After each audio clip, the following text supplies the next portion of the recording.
আমার মেয়ের একটা প্লেন শার্ট ছিল, সেইটাতে আমি একটু কাজ করে দিচ্ছি। আসলে মাঝে মাঝে আমি যখন কোনো শোরুমে যাই তখন আমি অবাক হয়ে যাই, বিশেষ করে আড়ংয়ে।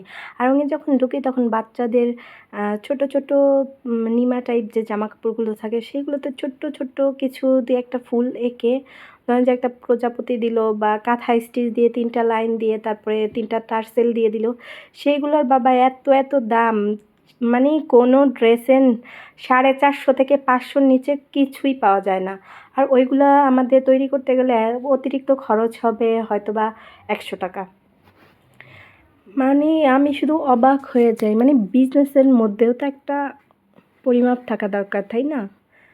যাই হোক, তো আমার মেয়ের জামার কাজটা কেমন হয়েছে, কেমন লাগলো অবশ্যই কমেন্ট করে জানাবেন। যদি ভালো লেগে থাকে আমার পাশে থাকার অনুরোধ রইল। ধন্যবাদ সবাইকে। আসসালামু আলাইকুম।